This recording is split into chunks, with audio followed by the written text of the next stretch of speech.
Welcome back to another episode of the MX Endurance Podcast, where we look at everything that's been happening in the world of endurance sports. My name is Tim Ford, and I'm joined by the penultimate legend himself, the sexiest voice in triathlon, the sexy shepherdess, James Bale.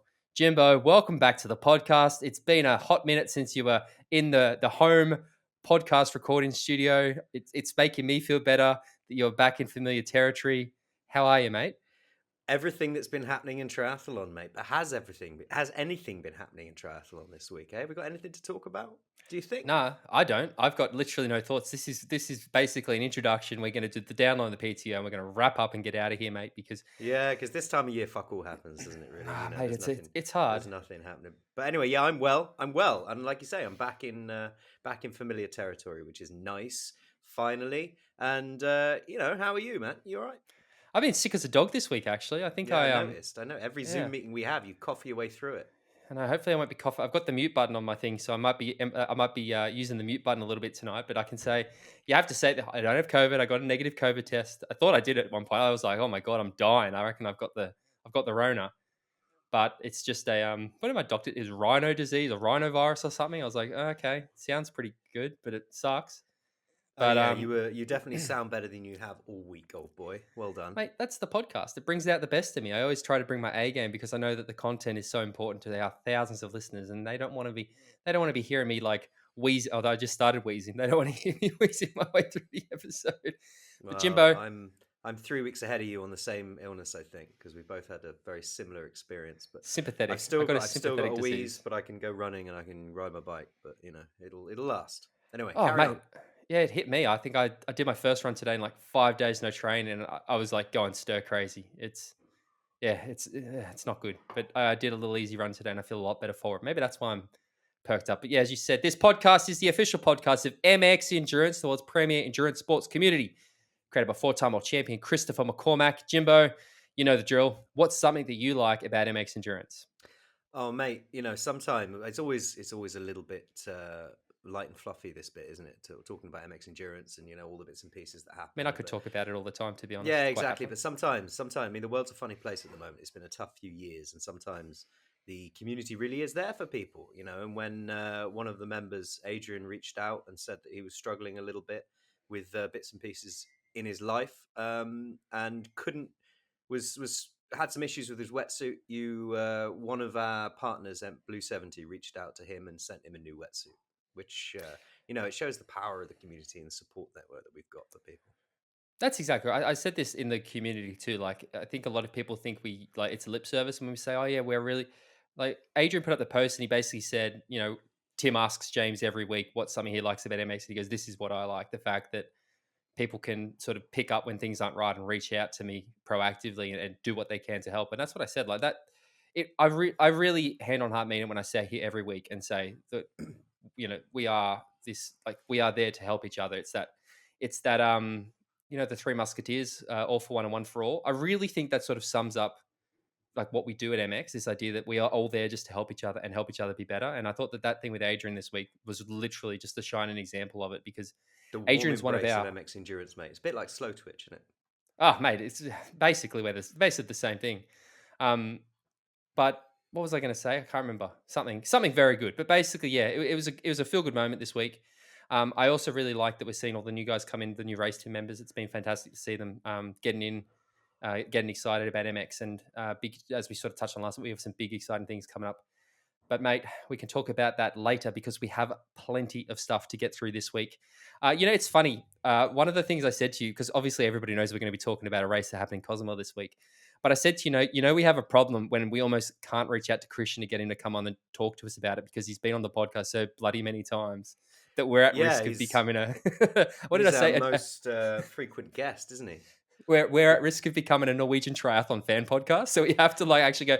Yeah, probably not the best idea to get Kristian on the show this week, but we've got to share him about a bit, mate. Let the other media entities have their turn with Mr. Blumenfelt. But man, we will get to it. But let's start somewhere else, and I've got to get my notes up because I've got to be carried away. And this one is actually one of the most exciting things I think that actually got announced this year. For me as a fan of triathlon, it's something that we both love, and that is the fact that Super League Triathlon and World Triathlon and the Arena Games are now a new esports World Championship Series. I got this from, I found a new website today. I thought you'd appreciate this. It's called endurance.biz. And as people know who listen, I always try to give credit to the source of our articles because, yes, we don't write these things. We just read them poorly on this podcast. Uh, the credit for this just goes to Gary. So, Gary, thank Good you on you, very Gary. much. Good Whoever work, you guys. are, Gazza, thank you very Yeah. much. But the article says Super League Triathlon and World Triathlon have today announced a partnership to grow a global esports series that will crown official triathlon esport world champions.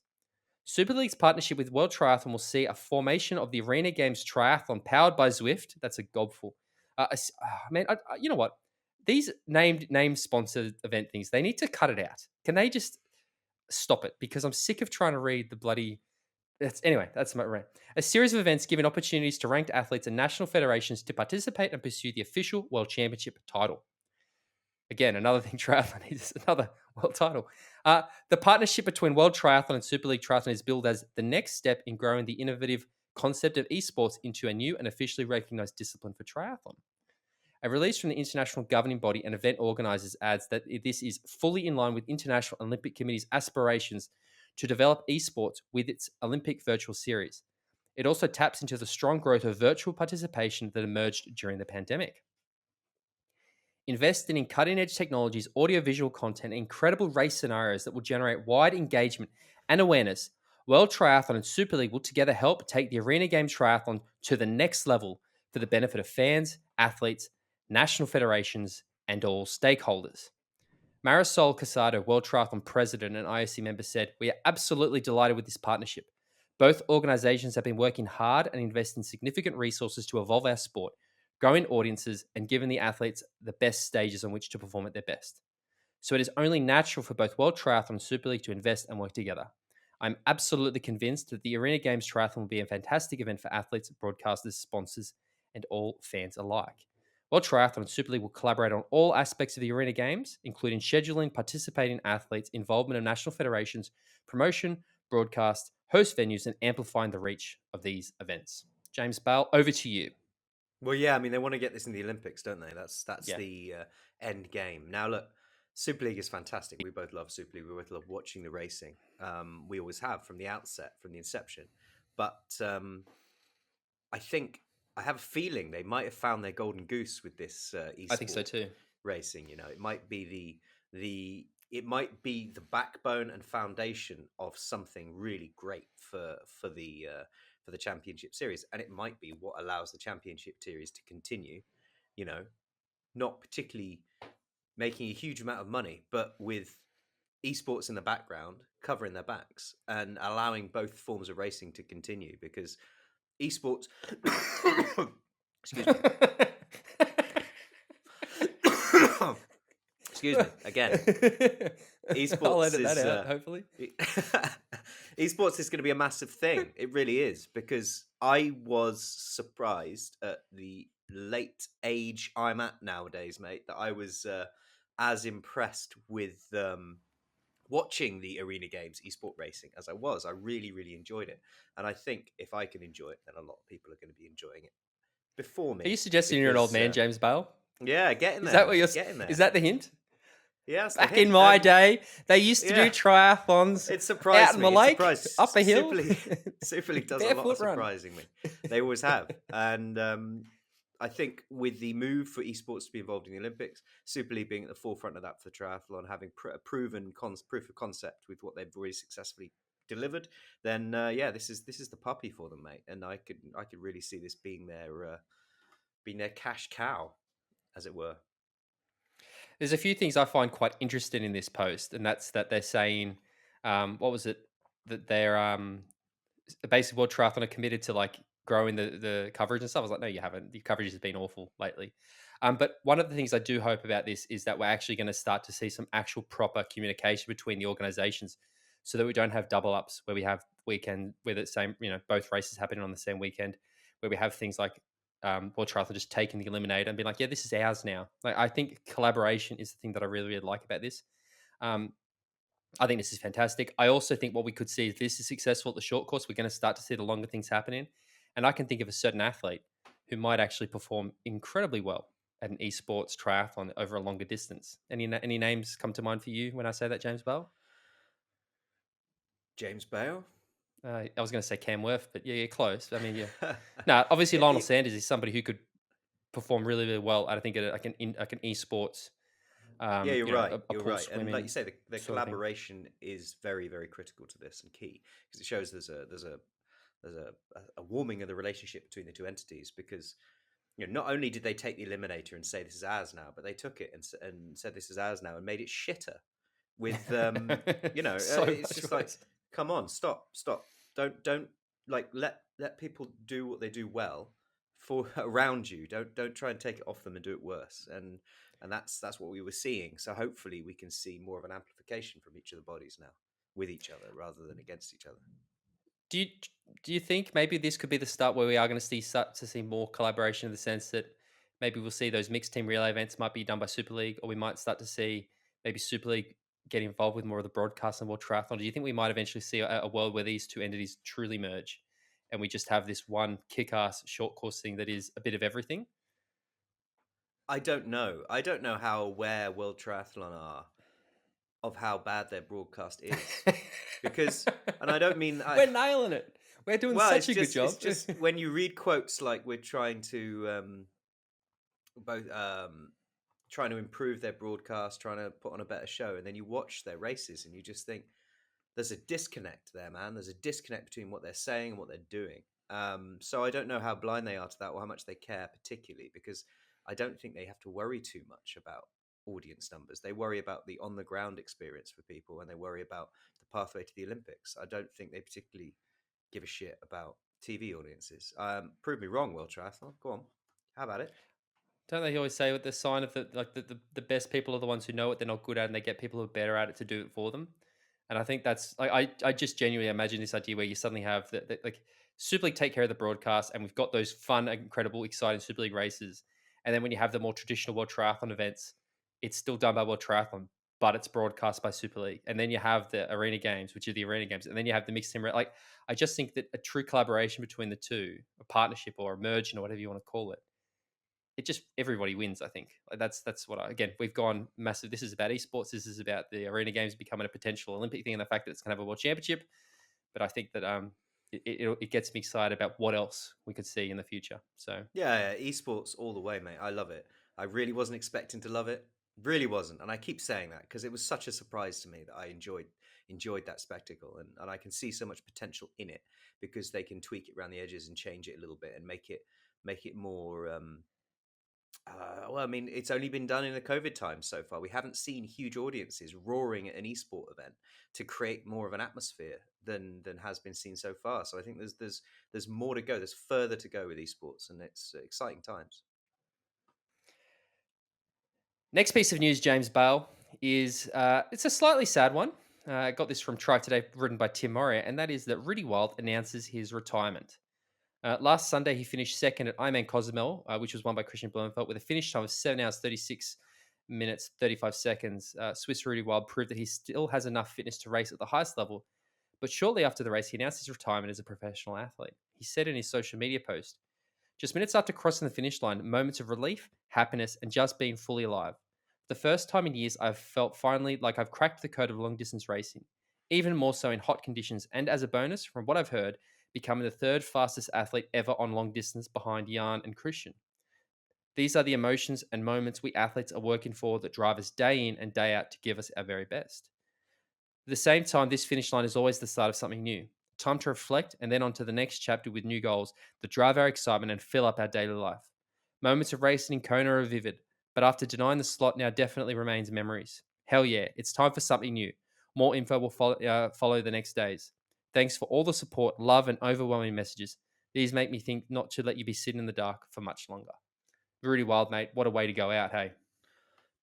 Fantastic way to go out. Age 39, called a time on his career. If you're going to go out with a race that gives you a finish time of 7:36:35 and the third fastest time in history behind Jan and Kristian Blumenfelt, that's the way to do it. And it's provided him the opportunity to bow out on a high and say, enough is enough, because he's probably been having these thoughts for a while, going to Cozumel and getting that time and finishing on the podium and you know being there with that sort of power still. and saying, "Yeah, I'm done." It's a good way to leave the sport. Rudy Wild's always been one of those guys that's always like you see his name on a start list and it's like, yeah, he's very like he's always been a very, very competitive athlete to me. Like he's again, you can never count out Rudy Wild. I've seen him in Thailand a few times. He was there when I was racing in Phuket.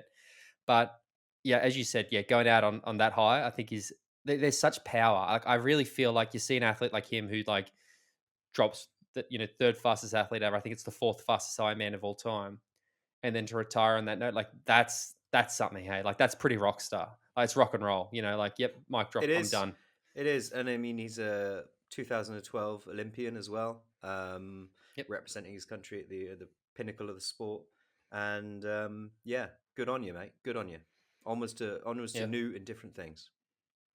Exactly. Awesome. Congratulations, Rudy, for an excellent career. We've loved to watch it. Uh, we're going back to Gary at Endurance Biz for the next one, Jimbo. Is he back? And he's back. Oh, Gary's going to pop up a few times this week. You can Oh, tell I found nice. a new website because I was like, oh, Yeah. there's more good stuff here. Oh, there's another good one here. 200th Ironman announced by Mike Riley at Ironman Arizona. Now, I thought we talk a lot about legends of the sport and we talk a lot about the athletes, but uh, if you are familiar at all with triathlon, you're probably aware of who Mike Riley is. He's the voice of Ironman. He's that man who goes, "You are an Ironman."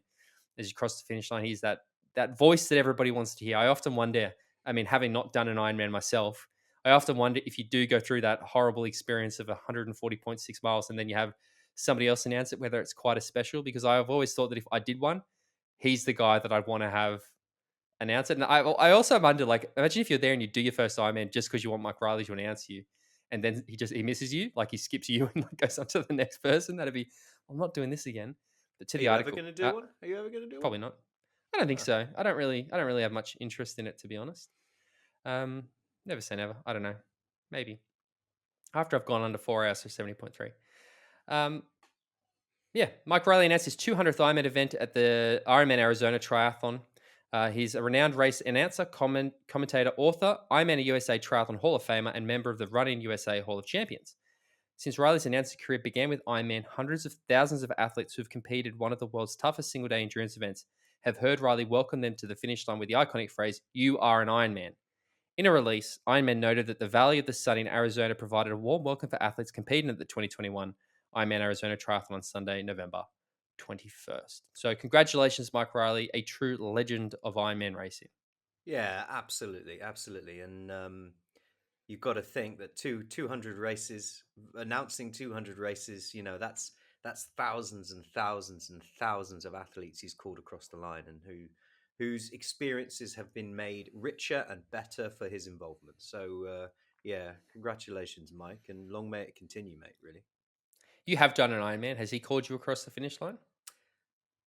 I don't know, mate. Maybe.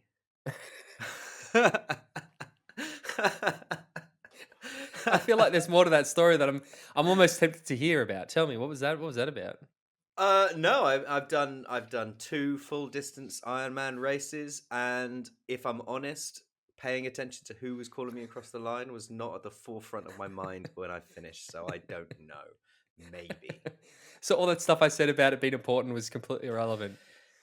I'm sure for a huge percentage of the people out there, it's very, very critical. But for me, by the time I got to the end, I wasn't giving much of a care about who's calling me across the line. I just wanted to get to the end because, as we both know, I've done two full distance Ironman races for the experience. I've never really put a huge amount of focus into training properly for the full race, and I've just got across the line and done it. Like yourself, I care more about the 70.3 distance. So one day maybe I'll go all at it for an Ironman. Who knows? Will you wear a white triathlon suit when you do that again? I probably won't. No, I can't see myself ever going down that rabbit hole again because Well, the amount of mockery and vitriol I get for that is enough for a hey, lifetime. mate, I choose to believe that you are the reason that Kristian and Gustav wore those white triathlon suits at Yeah, the yeah. Well, it Olympics. is obviously that is true. If when they probably saw how fast I went in a white tri suit and went, "Fuck, better get on that train." I think what's more likely is that they saw you doing the swim test in Bahrain in just a swimsuit and thought you were wearing a white tri suit, and then afterwards went, "Oh no, He was just wearing his togs, and he's just so pale that it looks like a white tri suit. But then it No, just was a mate. coincidence that you actually wore a white tri suit. A So man like me with his top off just still looks like I'm wearing a jumper. There's no pasty skin under here, buddy. the next article is from Tim Maury at Triathlon Today, and that is the fact that 11 Paratriathlon medals have been confirmed for Paris 2024 Paralympic Games. The International Paralympic Committee, the IPC, has announced that the Paris 2024 Paralympic Games will feature 11 medals for paratriathlon. 11 medal events. The IPC has also confirmed an athlete quota of 120. This is 40 more than in previous games hosted in Tokyo. The announcement follows the IPC governing body's board of approval for the final medal events program and athlete quotas for the next Paralympic Games following a lengthy consultation exercise with all international federations. For paratriathlon, the medal events IPC has confirmed include men's PTWC, PTS2, PTS3, PTS4, PTS5, and PTVI, and women's PTWC, PTS2, PTS4, PTS5, and PTVI. 3 more medal events than in Tokyo 2020. Regarding the athlete quota, the IPC has confirmed 54 men, which is 18 more than Tokyo, and 50 women, 14 more than in Tokyo, and another 18 spots for invitations with no gender predetermined yet for a total of 120 paratriathletes competing in Paris. We are delighted with this decision that proves that paratriathlon is one of the key sports in the Paralympic program, and we keep increasing the number of events and the number of participants, said World Triathlon President and IC member Maurice. World Triathlon was hoping to get 6+6 paratriathlon classes in the Paralympics. Despite the efforts, unfortunately, one of the female events did not make the cut to be included in the program, according to the IPC handbook requirements. But we will explore all options to be able to offer an opportunity for female athletes in all sport classes to qualify for Paris 2024. Good news, James Bell. Yeah, it is. It is, mate. An expansion, an increase in medals and competitions across the board for the Paralympic Games is excellent news, isn't it? I mean, we want to see more Paralympic opportunity. We want to see it being promoted more. We want to see more enthusiasm and the audience growth for these events. So, when news like this is released, that there's been an increase, it's nothing but a good thing. Like Mariel says, they wanted 6+6 in the paratriathlon classes for the Paralympics for World Triathlon, but they didn't quite get it. But I'm sure the efforts will not cease, and they'll keep pushing for those things. Yeah, exactly. It's progress. It's forward steps, and that's always a good thing. Yeah, exactly. I think we can all agree that there was a lot of excitement at the Paralympics in Tokyo. I've got to say, all of us agree. I mean, me and you, because God knows what the people listeners are going to think. But I mean, I think to that Lauren Parker silver medal, that sprint finish where she got pipped just at the line, that has got to be. I mean, I wish it went the other way. I wish Lauren got the gold.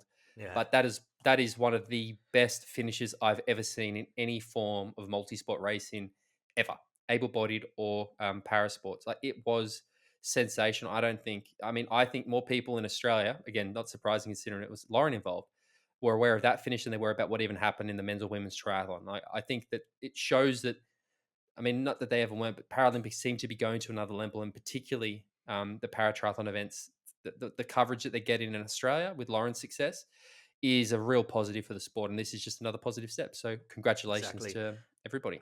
And it showed the measure of the athlete to have a finish like that and to come back and get the world championship soon after. Yeah, especially within the circumstances that she'd had leading up to that race. So she's quite the athlete. exactly right. Exactly right. On the note of exciting events for World Triathlon, it's a very World Triathlon specific. There's a lot of World Triathlon talk this week. Guess who's responsible for this article, Jimbo? Can you guess? Who could it be? Is it Gaza? It's Gaza. Gary from Endurance.biz is back, our friend this week. Gary, if you listen to the podcast, please get in touch so we know who your last name is, so we can actually get it right. I picture Gary with a mullet for some reason, mate. I do. I imagine Gary like you for some reason. I don't know. Like, I wonder if this is you like using a pseudonym. It's actually James Bell, but it's Gary. A mullet is probably the last remaining haircut I could just about achieve if I really went for it out the back. Can you please do that? How many podcast memberships do we need to get for you to grow a mullet? We need to set. That's what we should have, like a target. If we get 100 podcast memberships, I'd look like the bad guy out of Last Action Hero. Do you remember that film? Oh yeah, absolutely. I love that movie. Yeah. Okay, listeners, you've heard me. It's 100. If we get 100 podcast signups, James Bell will grow a mullet. Make it so. Make it so, my minions. Make it so.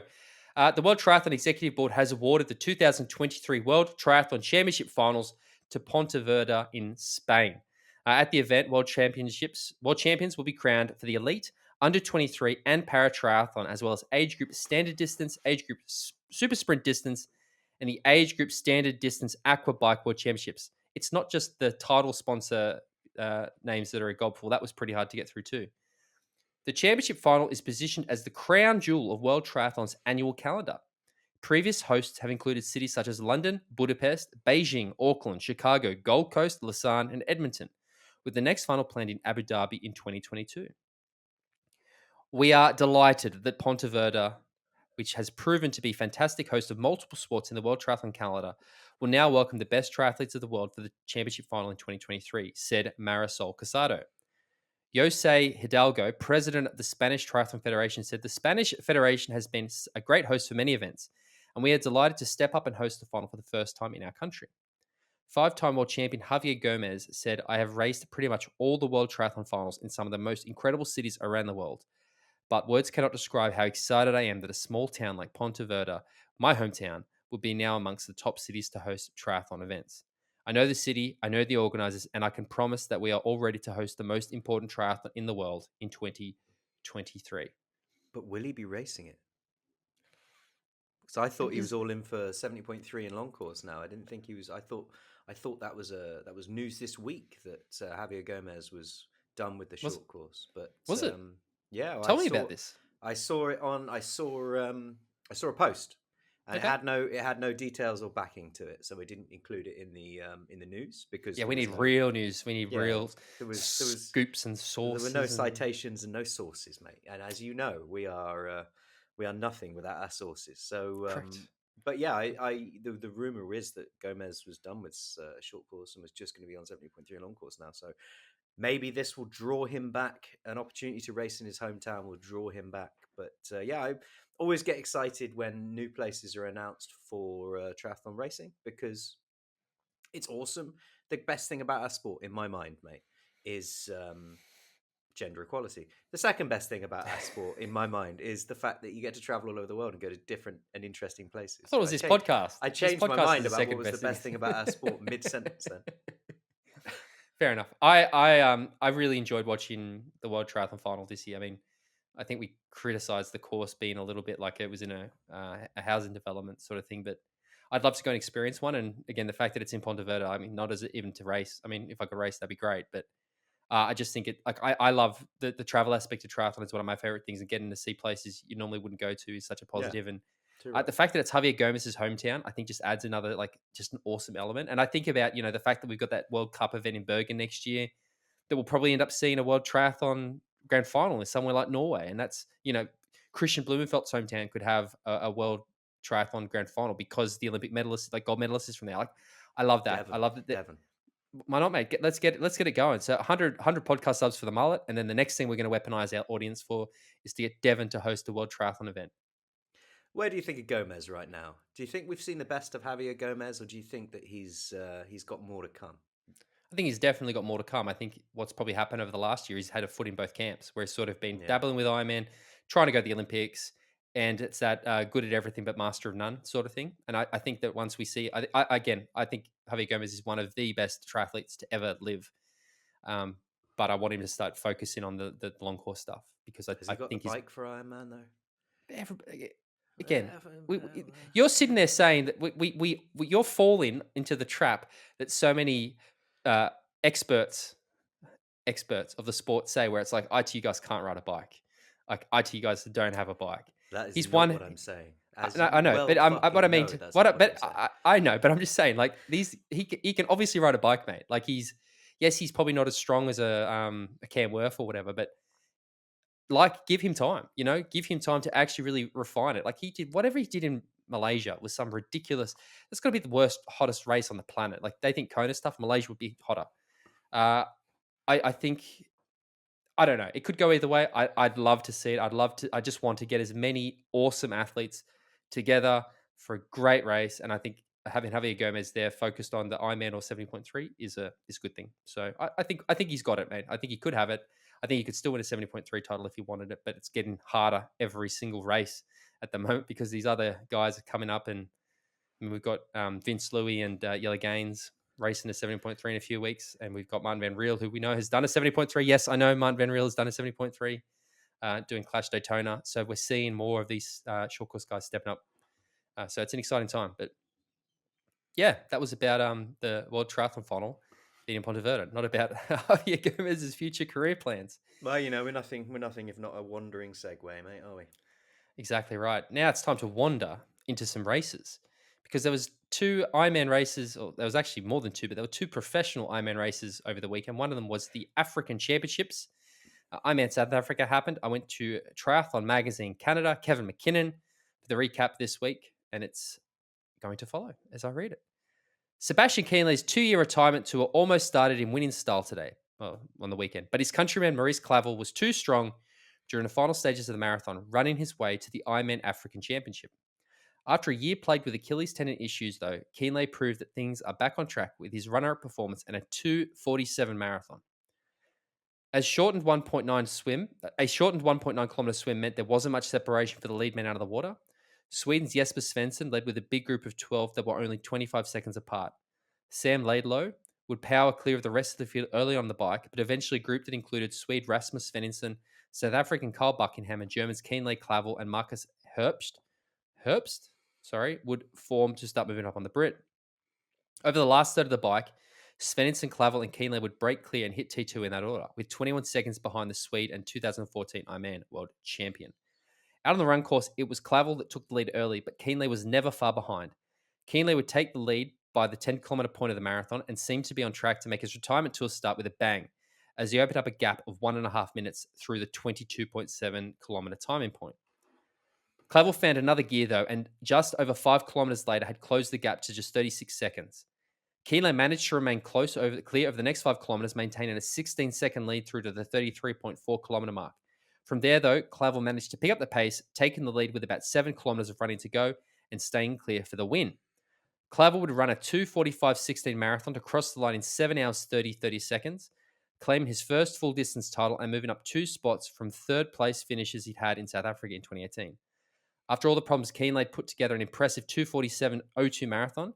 Not enough for the win, but certainly a sign that things are going in the right direction, as he took second in 7:32.32, and Svenningsson would round out the podium in 7:34.35. Before we talk about the women's race, let's have a talk about this men's race. I'd love to have seen Kienle win that, mate. Having announced his 2-year retirement cycle that's coming up, I'd love to have seen him come out and he almost did. He almost did. Yeah. And also, what I really like about this race is that it wasn't just a leader passes second place, passes first place, and then runs on for win. We saw a bit of racing here. We saw Kienle take the lead from Clavel, and then Clavel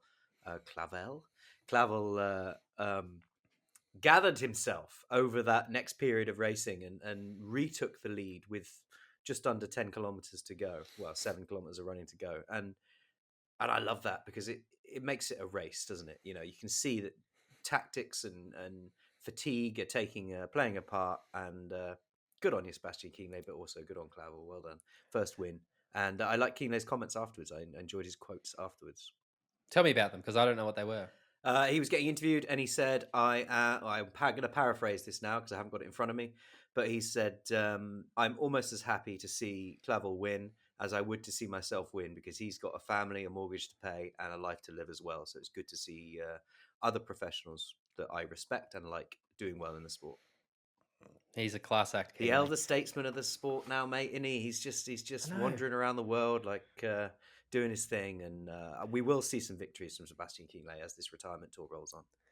You know what's one thing I find crazy to think is that I'm reading those finish times, and I reckon in the last fortnight or the last 3 weeks, suddenly I'm like, 2:47 marathon's not very good. 2:45 marathon's not very good. It's like, isn't it funny how that shift has happened where we're now like 2:34, 2:35, and we're like, yeah, I'm not sure. Oh, that's not a very, but it's objective. It's good enough to win the race. Yeah. One of the things I heard, so again, I admit I listened to Joe Skipper's podcast, Triathlon Mockery, and they were talking about Rasmus Svenningsson. We spoke a lot about Rasmus last week, about how we've heard a lot of people talking about Rasmus's performance, and they were going through Rasmus's like taper or his performances in the lead up to the event, and they were reading some of his workouts, and man, like it was brutal. It sounded like he was doing crazy training. Again, I know that he's coached by the excellent Dave Tilbury Davis, so I'm sure there was a plan there. But um, it was just very interesting to hear. I think Rasmus is going on their podcast next week to sort of talk about it. So definitely tune in to find out what happened, because I really think we can expect big things from Rasmus Svensson just from purely from the buzz we're hearing. And I mean, a third place at a championship race is not a big thing, but definitely looks like things maybe didn't go quite according to plan. But definitely a name to watch. Do you want to run us through the women's race, mate? Because I did the men's and I've done most of the reading this Oh, episode. Help I me would out. love to, Help me out, as please. always. Thank you. Switzerland's Imogen Simmons led the women out of the shortened swim in 23:24, over 3 minutes ahead of Astle and South Africa's Magda Nieuwald. How do I say that? Nieuwald. Astle. Astle would Sorry. power her. New what? New out? Yeah, I don't know. Nieuwald. Sorry. I genuinely that wasn't Yeah. me No, trying no. to palm off the difficult name for you. Then that was just a No, I coincidence. genuinely that one snuck up on me. Astle would power her way to the front of the bike, though, and by 60 kilometers had joined Simmons at the front, as the two remained well clear of the rest of the field. Simmons would hang on to the Brit's wheel through 90 kilometers, but from there on, Astle was able to pull clear, hitting T2 with a lead of 4:35 on Simmons and 12:28 on Nieuwald. Through her first 10 kilometers of the run, Simmons appeared to be ready to challenge for the lead, but after gaining a bit of time, she started to fade. As Astle maintained a steady pace at the front, it was South Africa's Anna Watkinson who was making the big move, making up ground after coming off the bike in fifth spot over 14 minutes behind the lead. With about 10 kilometers to go, the South African had moved to within 6 minutes of the lead, but was running out of ground. Astle would hang tough to take the win in 8:38.52, her 3:11.55 marathon, enough to net her the Ironman African title and a second Ironman win in 5 weeks to go along with her Ironman Mallorca title. Watkinson would run a 2:59.26 marathon to take second in 8:40.44, with her countrywoman Jade Nicol rounding off the podium in 8:47.31. No, that's 2:59.26 from Watkinson. Is not fucking about, is it? I mean, she No. yeah, she ran 12 minutes into her. But yeah, Ruth Astle, what a performance. And like the article says, to give her a pair of Ironman wins in the last period of time, and in fantastic performance. I think we both said we expected if Imogen Simmons lined up and did this race, she'd be the favourite. It seems as though, again, I'm not sure if something's gone on with Imogen, but that's 2 races now where she seems to really struggled a bit on the run. But like again, we talk about that momentum shift, and Ruth Astle is an athlete who is just getting those results, and she's forcing people to pay attention to her. Like, and not that we didn't before, I guess, but like I'm really like I see Ruth now, and I'm like she's a contender, and that's because of her really really great performances. Again, it's a championship race too, mate. So it's one of those big titles. It's not just a. I don't want to say it's not just an Ironman because I don't think there is such a thing, but this is one of the big ones. This is one of the majors, I guess you want to call it, and to put it the performance, incredible stuff, and yeah, great racing from Ruth Astle. Again, I think. I struggle with the fact that we had these two events on the same weekend because I really would have liked to have maybe seen everything merge into one, and I think we would have maybe Yeah. seen a better race overall. But again, people are probably sick of hearing me talk about that. But one But other thing that save the came up, and ranting, this is mate. We've got ranting for later on in the oh, podcast. I got ranted come Hang up, but tight. something else that sort of I'm going to put on the end of this, and came from Tim Moore at Try Today, and that's Dutch pro Evert Scheltinger. Sorry. Rides 60 kilometers without a saddle and still finishes Ironman South Africa in 8.5 hours. A finish time of 8 hours, 30 minutes, 35 seconds, and a bike time of 5 hours, 1 minute, 40 seconds on paper. Not so very special for a pro triathlete, or not at all. But what? That's very good for a lot of people. But for Dutch Evert Scheltinger, who did participate in Ironman South Africa last Sunday, it was pretty impressive because he rode the last 60 kilometers of the bike course without a saddle. Indeed, without a saddle. After about 120 kilometers on the bike, the Dutchman's saddle broke off, so he had two options: abandon the race or continue the race only standing on his bike. He chose the latter. It wasn't easy, and of course, his pace dropped significantly, so he lost contact with the fastest athletes of the day who had been keeping up with him until that point. Nevertheless, he kept going and eventually made it to T2. Despite the very tough bike ride, he still managed to run a marathon of 3 hours flat and thus make up some time as well as regain positions. Afterwards, he commented to the Dutch website triathlon.nl that he was really sick of the disappointment. Mate, fuck that. Yeah, No no, way. totally. Like what? I mean, well done for finishing, and in a time that a lot of people will be very, very, very proud of. Not according to But Tim. not good. No, he's not up for it, is he? Not He's me. like That Tim. 8:30. That Tim. Not 8:30. me. Whatever. No thanks. I don't know. Yeah, yeah. No bother. No. I'm a 7-hour athlete. Me. But mate, riding 60k stood up out the saddle. Nah, thank you. I'd be out the race immediately.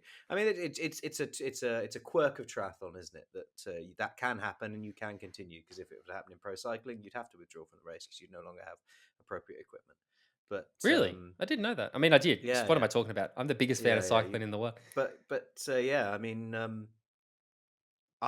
we know how hard it is standing up in the saddle. It couldn't be fucked with that. I'd be gone. I'd be like, yeah, my bike's broken. Done. Imagine, just think though, like, well, your quads would be smashed, your calves would be sore, then to have to run a marathon after that. No thanks. And how fast On can the you go out the saddle? I mean, you can't. 70, Really. 80k an hour, probably Yeah, 100k an hour it's like uphill. it would be like a sprint constantly. No, I'm not into it. Yeah, I know. I don't know what you do. Do you think you'd try to sit on maybe you try to find a spot on the seat post or something? I mean, You'd wouldn't you keep just stop and get your forgetting, wouldn't you? saddle? You'd keep forgetting. You would Yeah. not forgetting, but you'd subconsciously go to sit down all the time. Like, oh fucking hell, I don't have a saddle. God, 60k is not that's a long way too. That's Yeah, it's a big shift, isn't it? That is bloody a hell. big shift. Without, yeah, quads would be smashed. Every core would be smashed. Everything would be total. Just not a good time. Not a good time at all. But well done. It's impressive. You got us talking about it, so well done. Mate, there's only one race left to talk about. It's the big one. Did And I something think we're else going happen this weekend? Did it? I think so. I don't know. Let me check my notes actually. No, just one, just a standard Ironman. I talk about the championship being just a standard Ironman happened in Mexico. Ironman Cozumel happened over the weekend. Now, James Bell, how excited were you to follow this race? How excited were you to Oh, watch it? I You was. told me on the episode last week that it was televised. I was excited. I got out of bed at I 5:30 know. to watch the run. I was so What happened? excited. I was thinking, there's absolutely no way an organization with its head as screwed on as Ironman would possibly ever not broadcast an event that was James Bale, probably the event of the year. It was the one that everyone had been talking about. It was the one where everyone was on the edge of their seats, and instead of watching it, we could track it.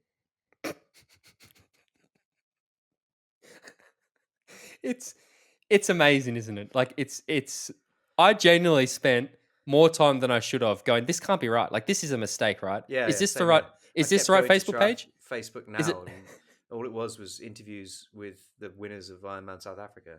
They broadcast that one, dude. Yeah. You know, it's funny because it's not the only issue that maybe Ironman had with the coverage of this race.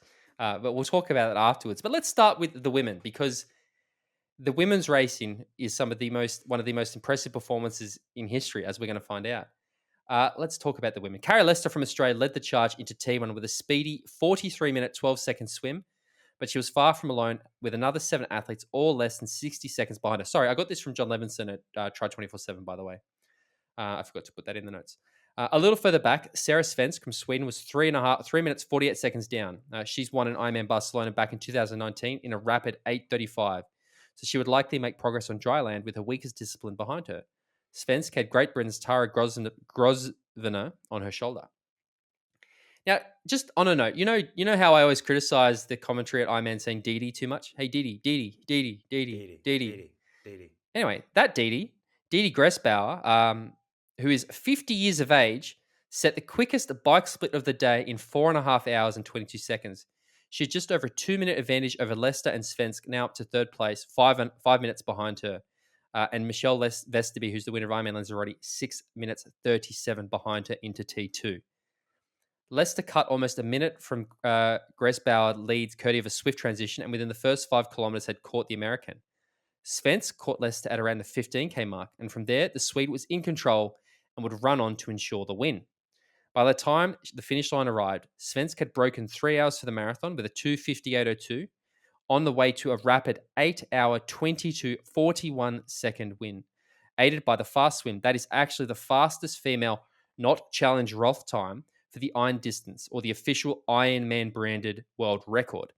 More evidence that it is not that it was needed, that Cozumel 2021 was a fast day. Running even quicker was Spain's Guruts Fredes Larrady. Whoops, that was a bad one. Who was second earlier this season at Ironman Chattanooga in a 2:56.03 marathon, leaving her exactly 8.5 minutes down at the finish and overtaking Leicester during the final 5 kilometers of the run. While the experienced Leicester did lose time with a 3:15 run, her consistency across the day ensured she completed the podium. So Sara Svensk, 8:22.41. Garuts Fredes Larrady, sorry again, 8:31.12. And in third place, Carrie List from Australia, 8:36.40. Mate, everybody's been talking about Kristian Blumenfelt's performance, which we are going to talk about after this. But Sara Svensk set the fastest Ironman branded race in history, and I think that deserves some attention. What Yeah, a race. she did indeed, and what a fantastic finishing time from Sarah Spence there. Not only the fastest iron branded distance in history, but only 4 minutes off the fastest iron distance time in history. So not fucking about. No. Incredibly strong finish, incredibly strong result. And yeah, it goes to show that Cozumel was a fast race, as per the article. But you know, it's still an iron distance. You still got to do it, irrespective of the conditions. You can. Is it? People keep banging on about this current assisted swim. Now, granted, that is going to help, but if you're doing a flat race and if someone had done a pan flat race and put in the fastest Ironman distance iron distance race in history, people wouldn't be banging on quite as much about the fact that it was pan flat, or if there was a tailwind or something along those lines, at certain parts of the bike course that sped things up. It's I think this current assisted swim, just although it would have made a difference, is getting a little bit more emphasis than it deserves. I'm going to save my comments on this until after Yeah, we've I know. gone through the men's It's race as coming. well. I'm just trying to poke the bear, mate. Because I have some thoughts, James Bale, but I'm Yeah. gonna keep it. Again, I just want to give. I really want to highlight this performance because I genuinely think, again, something I've got a lot to say about this race, but I just don't think Sarah Spence has gotten the recognition for the fact that she has literally broken the Daniela Reef Ironman branded record. It's humongous, mate. And again, I'm happy to admit I'd not heard of Sarah Spence before this race. I've heard of her now, mate. I've absolutely heard of her now because this is, I mean, it's not like she's a nobody. She's done an 8:35 in Barcelona. She's a rapid athlete. So that's the other thing. I mean, if we're talking about somebody who's gone like 9.5 hours or 9 hours or whatever before, and they're like, okay, yep, maybe conditions were whatever. She's got good pedigree, and I really think this performance was exceptional and deserves a lot of positive Yeah, too right. I accolades or mean, the praise. internet has been aflame with the men's result, and so should be the case for what happened on the women's side, because it was as impressive, really, if I'm honest. Yeah, exactly right. Now let's talk about the men's race. The men's race. The waters off Cozumel are well known for providing a little assistance for triathletes as they set out on the first leg of the race. Never more so than Sunday. Why did I leave that bit in, to be honest? I should have left it out. Yeah, you really gone for it there. The haven't you? leaders You really arrived in invested T1. this current assisted swim narrative. Notice there. I skipped the next line. Yeah. The leaders arrived in T1 at times of around 39 minutes. Blumenfelt was right up there in second, just behind Germany's Paul Schuster, who exited the water first in 39.39. Swede Patrick Nilsson was sixth and just a few seconds further back. As expected, he and Nilsson soon set about taking control at the head of the fares. Sorry, that's Kristian and Nilsson. And they surged clear in tandem.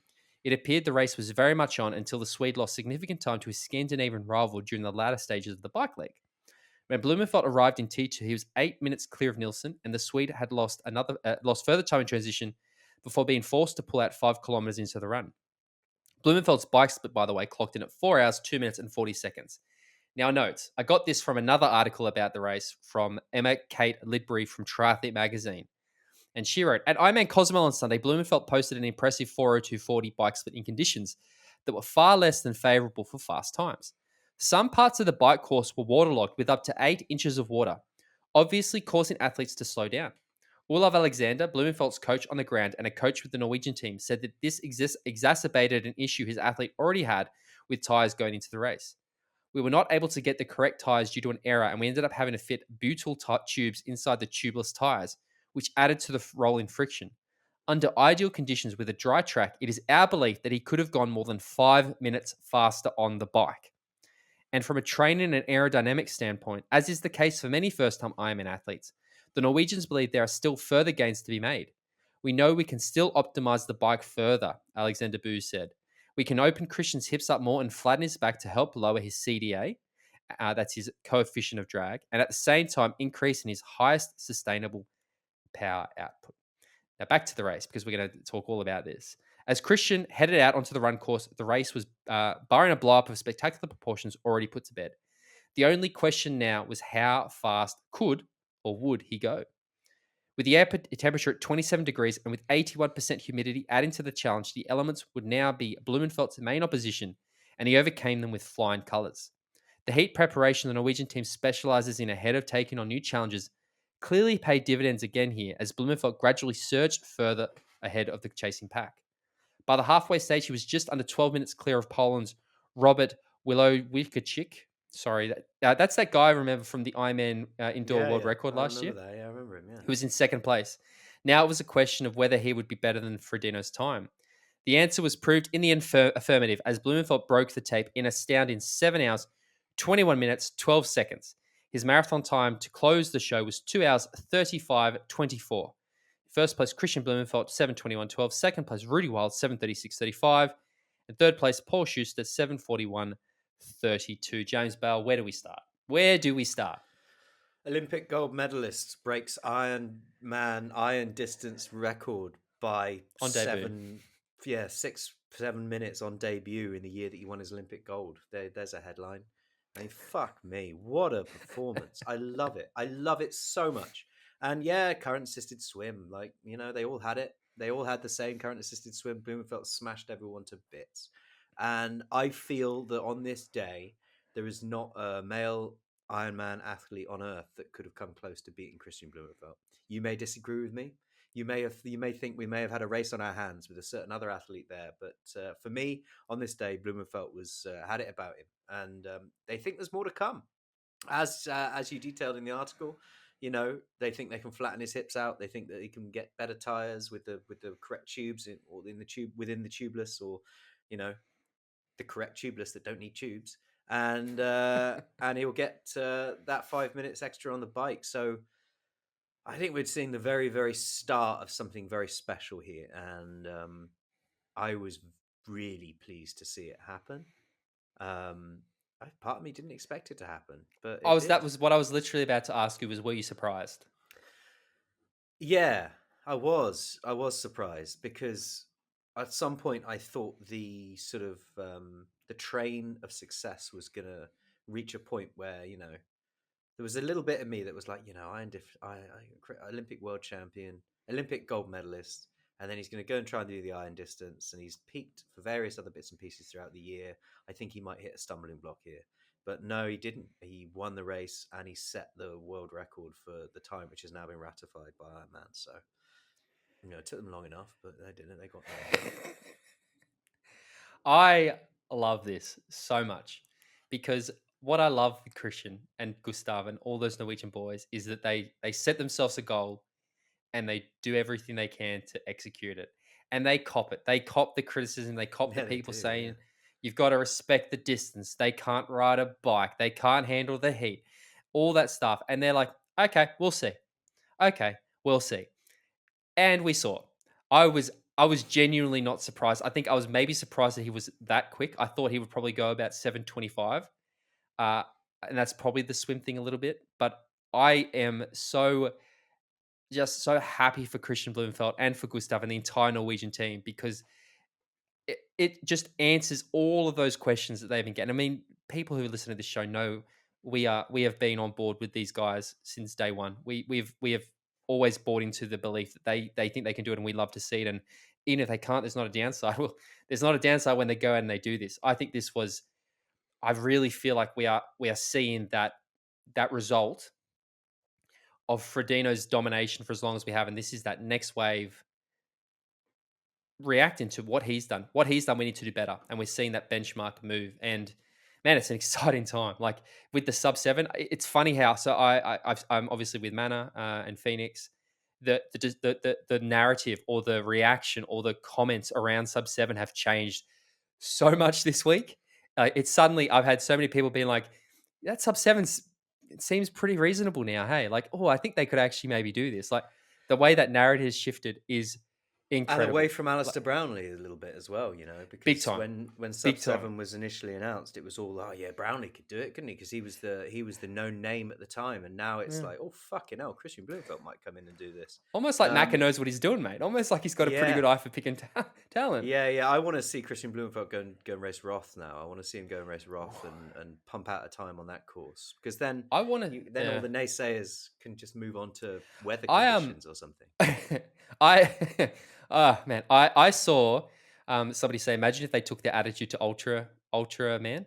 Imagine if the Norwegian boys took the same mental approach to racing they took to that 3 day. Man, incredible. But I'm so impressed by the performance. I wish we could have actually watched it. I've seen as many little clips on social media and stuff as I could. I am probably going to get a little bit negative now. If you don't appreciate my swearing, I'd probably suggest you skip the next 5 to 10 minutes of the podcast because I have a lot of things that I'm going to get off my chest, and we're probably going to get emails, James. You need to be aware of this because I think what's really there's been a lot of negatives as a result of this, which I've not been very happy with. Firstly, why the fuck didn't Ironman cover this result? Why was it so far after the result that they finally they were putting up shit about? I got a press release about the Ironman Arizona results, but nothing about Kristian's world record, and it took them so long to even acknowledge it on social media. And again, you said they ratified it. I mean, wasn't the previous record from a short course anyway? Didn't they do Texas where the course wasn't even like they shortened it, like legitimately shortened it, and they still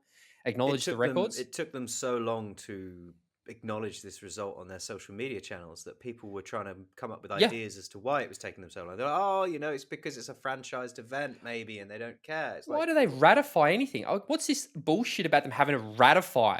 We're talking about a brand that doesn't follow any rules. They make up their rules as they go. They obviously it's not an official world record. It's not an official world championship. It's not an official anything. They just do it because they're Ironman. And to come out and say, yeah, we've officially ratified, fuck off. This is the fastest person to ever do an iron distance. And again, fastest person to ever complete an iron distance race. I understand that the issues may be around coverage. Mikel Aiden put this in the MX group that the internet might be an issue on Cozumel, so they couldn't actually stream it. If that's the case, I'll give them a pass. But again, you think that maybe the Olympic champion is, we heard in the lead up to, he was trying to break the world record. I'm sure Ironman heard that. You'd fucking work something out, mate. Like yeah, you work maybe something out. Get some you'd cameras work over something there out. and create a highlights package for afterwards or something like that. There's nothing other than people on the ground who are taking pictures. It's a real shame that they didn't put any effort into this. They didn't seem to even have the social Interest. media coverage or Oh interest. Yeah, man. exactly. I don't get it. I don't know what the issue is, but they have acknowledged it now. Took them a few days, but we're there. The next thing that I really want to get my teeth stunk into, and this is something that it's an aspect of triathlon that makes me it's probably the thing I'd like the least about this sport, to be honest. And We talk a lot, it and this is, is what you messaged me about most. yeah. What the You know, fuck is wrong with these fans of triathlon who just have to criticize and nitpick and just take the worst negative approach to any positive thing that happens in our sport? What the fuck has all the talk been about? The downhill swim, the short course, he's probably doping, all the stuff. I put out a tweet this week about the achievements of the Norwegian Federation, and these anti doping fucks took my tweet and they all started retweeting it. And I muted so many accounts because that was absolutely not the intention of my tweet. And to see these people jump on board, and again, I understand that there's a lot of people who, because of what's happened in the past, have to be skeptical. I'm not, but just can't we have nice things? Can't we have this? And whether it comes out whatever, then I'll eat my cake and say, yep, whatever. I don't think it. I think we're talking about the most scientifically advanced training regime that exists in our sport, doing great things that is drawing attention to our sport. And me as a fan gets excited about it. And it pisses me off to constantly have to see every fucking second comment being, well, it's because the swim was tighter, sister. Oh, the bike course was 700 meters short or what? Like, fucking hell. He did it. Who cares? Why do we always have to do it? Like it's every single time there's an outstanding performance, this happens. And it really irritates me because I was so excited about this. I'm like, awesome. It's the next step in our sport. As a fan, it gets me excited. This is the stuff I love. I start imagining, okay, how do I compare this to Frodo's time, the tri battle, and Gustav's time? And that's what gets me excited. I'm not there going, nah, sorry. Actually, no, this is nothing because fuck, it's so frustrating. I just want to be able to have these good things happen in our sport and get people excited about it rather than these armchair experts who, because they can't comprehend this performance because it's so out of the realm of what they can perceive themselves doing. And again, remember, if you can't see yourself doing it, it can't be possible. That they just have to shit on it for everybody else. Just you're entitled to your opinion. I get that. I don't want to see it. I don't want to hear it. I don't want to know about it. Please keep it to yourself. Sorry. I'm sorry. I know I've ranted, but that's really fucking bothered me this week, like a lot. And I just don't think Kristian needs to cop that shit, considering he is our Olympic champion. He's the world triathlon champion, and he's just done it. Like, give the guy some credit. You know what I mean? It's fucking ridiculous. Yeah. Ultimately, it's not like Kristian Blumenfelt had a tide-assisted swim and Rudy Wild, who he beat by 15 minutes, did not. You know, it's they all raced the same course on that day, and Blumenfelt's performance was far and above the best thing we saw on that day on the men's side of things. Now, what annoys me is the need to constantly try and take away the enjoyment from the sport. You know, as a fan, as to say like, oh no, you can be like, oh fuck it, he's done something amazing. What an amazing result. What an amazing race. And you get all these comments online that's like, no, you're not allowed to enjoy it because the swim is short. So, all right, sorry. So I'll just go, oh yeah, well the swim was short. So I'll forget that happened. That didn't happen. Yeah, forget that happened. You know, I'll go back to just being miserable, shall I? Come on, look, the swim was not short. The swim was tide assisted. Now they may that could range between a significant amount of time, or it's difficult to tell. People are saying 7 minutes, some people are saying 5 minutes on what sort of time that difference that would have made. But it was there. But also, like we said in the article, the bike course had its issues with waterlogged parts of the ground and places where the athletes are having to slow down. So I know that comparing times across the iron distance is very difficult and almost pointless, because conditions and courses change. But that doesn't mean you can't enjoy it when someone sets the world record time for that distance. It doesn't mean that you can't say the world record for this distance is this. And everybody goes, well, actually, it's because of this, and it's because that's. Well, there's actually no world records in you actually can't have world records because it's actually not official. Oh, sorry, it's actually not. I'm not allowed to have a world record, am I? Oh no, shit. All right, sorry. Go back to being a. It's actually not in the Guinness Book of Records, so it doesn't actually count. Like, yeah. Fuck, what are you? Yeah. What are you? It's so boring. How do you spend your time? And the thing as well is, I can understand if you are another pro, if you're Jan Frodeno and you've held that record, you've gone out, done the tri battle, and you've held that record, and it's, he fell over, he went through the ringer for that, and to then have this happen. And if Jan came out and was like, yeah, it's not the same as mine because of this and this, fair enough. But you don't see Jan coming out going, he's just like next, he went out and said next level. Like, yeah. There's actually not going to come out and say, well, actually, iron distance records don't count because of distances and because of conditions, and because you can't go on Lanzarote as fast as you can on Cozumel, so it doesn't count, does it? It's not comparable. It's like, no, mate, we're all adults here. Of course, we understand that environmental conditions change and courses change and undulations change, and that's the beauty of the sport, is that you can have someone put a time out on an incredibly challenging course that is just as impressive as someone who puts out a fast time on what is considered an easy course. But, this is the world we live in. It doesn't mean you can't enjoy the results when they come. And a performance like Kristian Blumenfelt's on that day was fucking brilliant. Mate, this is the thing. I understand that this is not a world title. It is not a Kona. It is just an Ironman. But it makes an Ironman suddenly a really exciting thing to talk about. And these faster courses, they exist. All the athletes know about them. So athletes can go, yeah, I want to go really fast. I'll go do one of those races. I would love to see that. I would love to see these sort of faster course races where there is a tight assist thing or whatever, or it is a flat pancake thing, or if it is the tri-battle course designed for a world record. If we start to see a bunch of guys go together and target those, I mean, I've said it to you before, like I love the idea of setting races where the goal is a record. and they are paid based on how far under the record they go. Like that to me as a fan is exciting. I don't need it to always be about the title. I like this pursuit of limits. That's why I love the sub 7 thing. I just even if you don't necessarily, just you don't need to go banging on about it. And it gets to the point where every time I see a post about this, I'm nervous about reading the comments because I just know what's going to be there, and I've been disappointed. I've not been surprised to see what's happened around this. So just stop it. Can we just enjoy the good things that happen in our sport rather than focus on these little nitty pickety things that just don't actually really matter? Because at the end of the day, this is an event that involves swimming, biking, and running.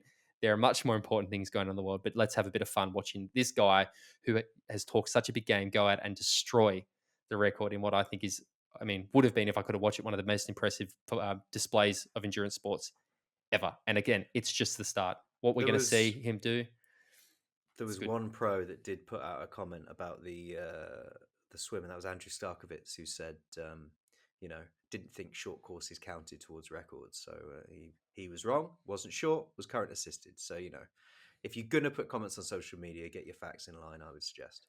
And the thing as well, it's not like they're hiding. Like Kristian uploads everything. Like he Mm. uploads all of his data. He's very like, you know what I mean. It's not like he's hiding anything. So anyway, I've ranted about this long enough. If you were waiting for us to stop our rant, you can now continue to listen because I want to talk about one last thing about this, and that is the tweet that I put up this week that I mentioned in my rant, and I listed all of Norway's triathlon achievements.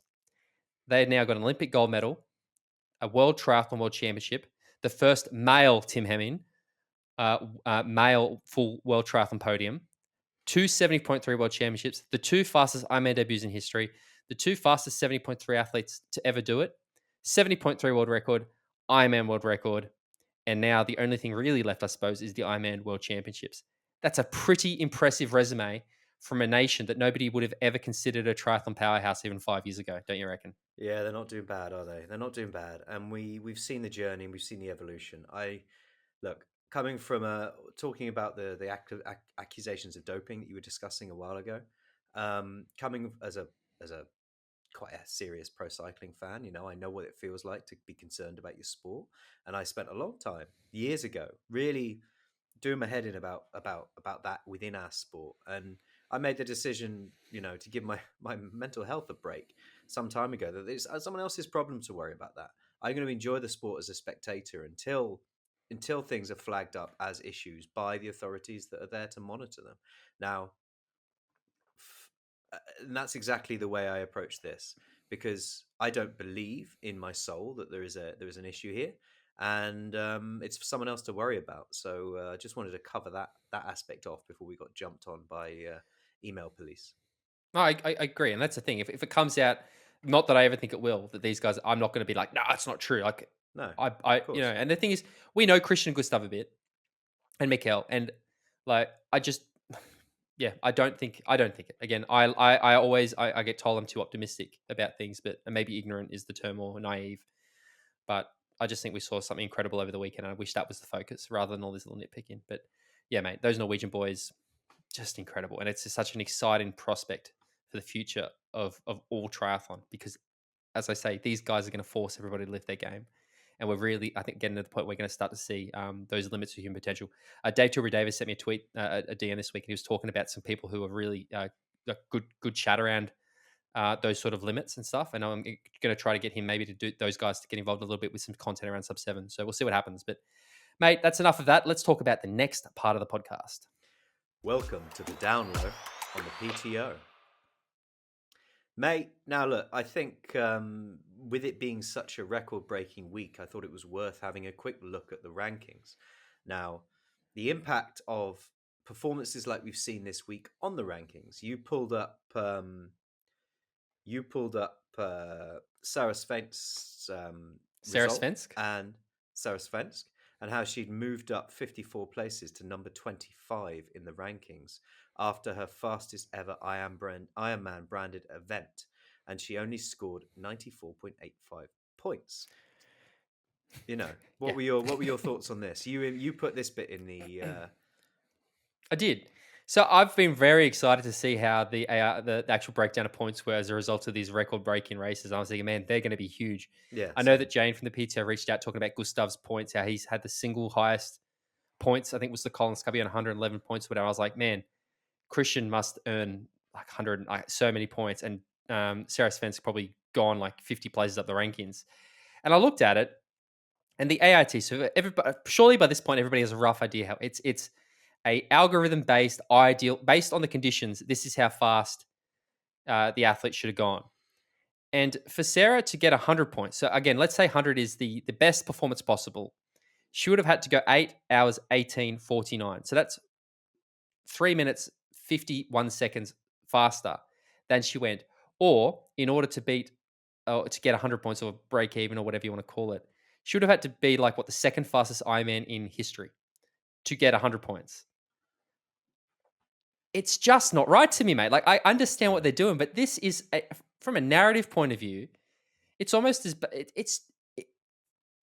I don't know. This to me just seems like there's something wrong with it. Like, and the fact that I know what you're going to bring up because I think you look at what's happening in the men's, and it's almost as big a travesty because of. And I guess I understand they've got this. I talk always about the line in the sand, but let's talk about the men's because there's something else again. Like you look at the Christian situation, and it is also just as head scratching, isn't it? Yeah, I mean, Kristian Blumenfelt, as we've just discussed at length at Cozumel this weekend, he set the world fastest iron distance time with 7:21:12. Second, second place, Jan Frodeno's 7:27:53. You know, Kristian Blumenfelt is not in the top 100 ranked athletes for the PTO rankings. He's at world rank number 160.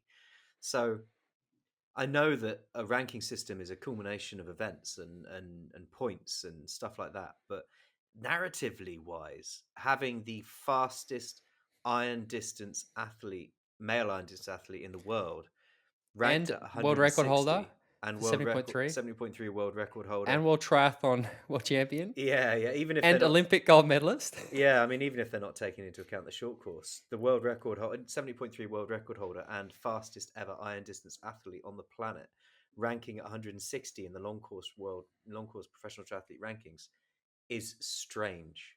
Now, I Mm. realize that ranking systems work, like I said, on a culmination of events and times and points, but yeah, I mean, I don't know. I didn't dive into it like you did with Sara's uh, AIT and what he needed to do to get the 100 points. But He got more than 100. I think Kristian got 100, and it was either 100. Again, I'm sorry, I'm guessing it was either 109 or 111 points. So he okay, was well ahead of the AIT. Again, speaks to his performance, but it's because it's the average. So he has that.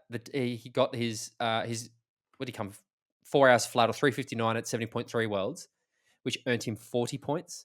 So because of that, his average is like 50 something. That's why his yeah, points are so low. Because and again, I just think he had a mechanical, like he had something that actually like directly impacted his performance, and now he's got Clash Daytona, which he's meant to do, but it's almost irrelevant. Like he can't because of that one performance. it's He's strange. not going It's to a be able to. strange one because they'll say their response will be, "Well, look, as soon as he starts doing more Ironman races and starts putting up performances like this, his average will go up." And of course, it will.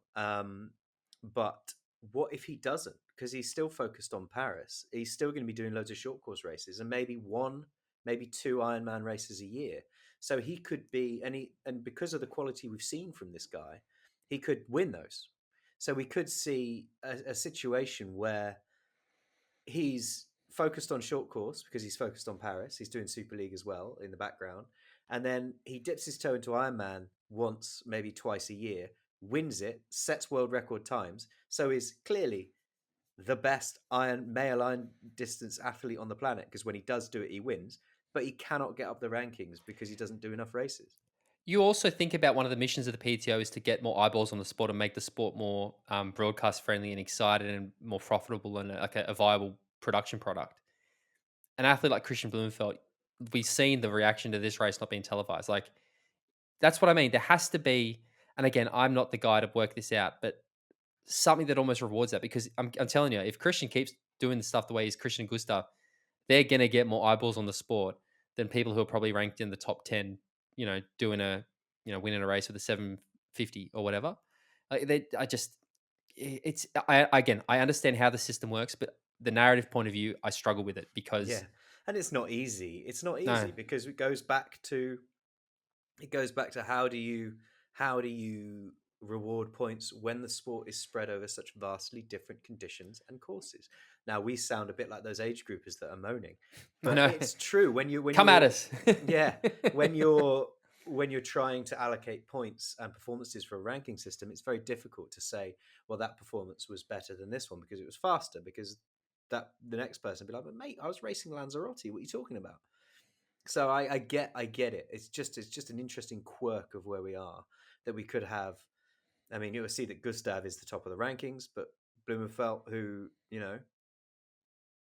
is on paper a better iron distance athlete at the moment, is nowhere near. Mm, mm. Yeah, I don't have the answer. No, I think I also think that it is important to talk about it because I genuinely think the PTO are hearing the feedback, the comments that people are putting out there, and I genuinely think they will eventually come up with something, or we'll get to a point where it does make. I don't know, it's teething problems or whatever, but I think it is important to talk about these little things because yeah, it's like I keep saying, it's a good step. I still don't think it's perfect, and I think that's what we all want. We want this to eventually be a really good positive thing that everybody can buy into and not have these huh? What? Huh? I don't get it, sort of thing. And we've seen that more times than not this year. Like, I very rarely see people going, yes, I earned exactly the number of points that I should have earned for my performance. No, it's often the opposite. And I understand if you got a lot of points, you're probably happy. But yeah, I just think it's, the two fastest I'm branded people, yeah, one didn't get the 100 points and the other one isn't even in the top 159 athletes in the world. So well, it's not a good narrative. it's But not. you know what, James? If you want to get these opinions and hot takes and the things we say live or as they happen, or just discuss things in a safe and welcoming environment like the MX Endurance community, you can head to mxendurance.com/podcast, where you can sign up for one of our podcast memberships to get you access to a whole suite of benefits, including our bonus monthly episodes that we record with Chris. We're going to be talking about Kristian Blumenfelt on next month's or this month's bonus episode we'll record when he's back from South Africa in a couple of weeks. You get a whole bunch of other things, like I said, access to the community, partner discounts, access to our exclusive merchandise store, our Discord channel, our Facebook group, a whole bunch of goodies. It supports the podcast. It's how we allocate resources to the podcast. If we get 100 subscribers, James Bale will grow a mullet. Everybody wants to see that. James Bale, the things you do for our audience, the thing you do for the community, the thing you do for MX Endurance Podcast is admirable. So if you want to be part of that, to mxendurance.com/podcast. James Bale, if they want to find out other things, what do they got to do? If you want to find out more about MX Endurance, head to mxendurance.com or search MX Endurance on Facebook or at MX Endurance on Twitter or Instagram. If you want to follow me, I'm at bale.james85 on Instagram, or you can follow Tim at T414 on Instagram. Jump onto iTunes, give the show a review. You can do it in the podcast app, so that makes it super easy. If you like what we're doing, tell a friend, help us grow. If you've got any suggestions, guests, comments, or you just want to, join in the ranting or moaning that we've done this week, then send an email to podcast@mxendurance.com. Or tell us we're wrong. I'm sure we'll definitely get that. We got a lot of trouble last time I had a proper rant. We had a few people that weren't very happy with us, but what can you do, man? I'm just so passionate about the sport. I'm just so passionate about it. But James Bale, a pleasure as always. Thank you guys for joining us this week. We'll be back next week. As I say, I don't say often enough. Make sure you head to the YouTube channel, subscribe, check out the video podcast. We think it's really, really great. I uploaded the interview as a video that we did with Kristian, Harold, and Macca this week as well. So you want to check that out, go and do that. The views are going up, mate. The subscribers are going up. We love to see it. It's still probably not even a drop in the ocean of our audio listeners. So get over there, check it out. Check out what the sexiest voice in triathlon actually looks like. Visualize what that mullet is going to look like on him. And James Bale, until next time, we'll talk to you later. Cheerio.